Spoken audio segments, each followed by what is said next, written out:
Standard 7th, prose. The Wind on Haunted Hill, that's written by Ruskin Bond. Ruskin Bond was born on 19th May 1934. He is an award winning Indian author of British descent. He is much renowned for his role in promoting children's literature in India. The Indian Council for Child Education has recognized his role in the growth of children's literature in India. He got the Sahitya Academic Award in 1992 for A Tree Still Growing in Cheda. He was awarded the Padma Shri in 1999 and Padma Bhushan in 2014. As a prolific writer, he has written over 500 short stories, essays, and novels. This lesson also he has written. Come to the story. Usha goes for shopping.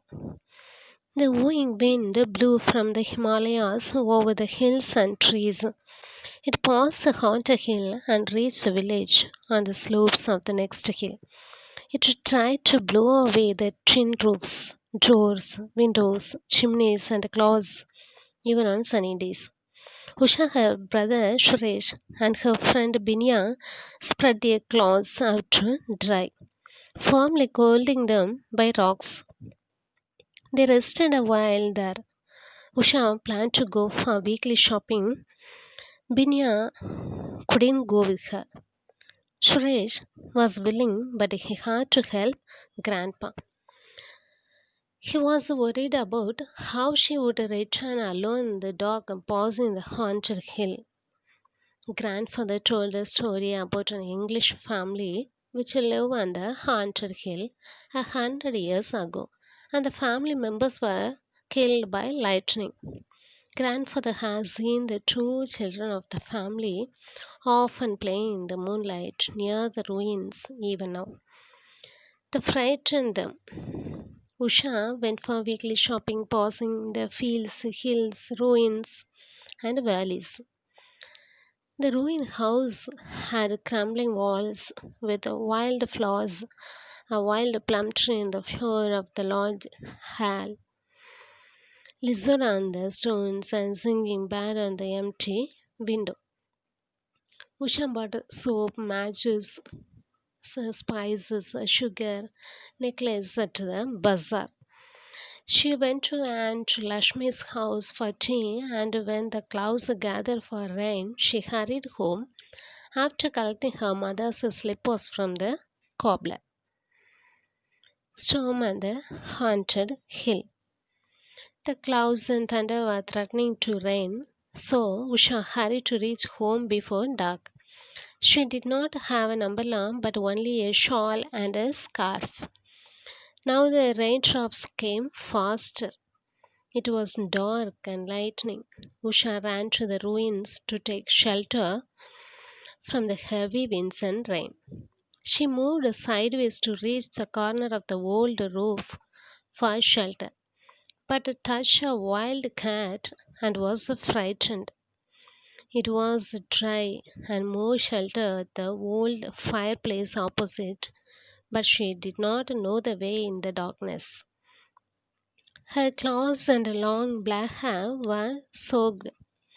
The sound of the tin sheets and the storm blotted out all other sounds. The lightning and thunder were often. Usha remembered Grandpa's story about lightning killing the English family and prayed it would not strike her. Suddenly, when the lightning flashed again, Usha saw two small figures at the opposite wall near the disused fireplace. They could have been the children. The night at the haunted hill. Usha wanted to leave the ruined building after seeing the two ghostly creatures.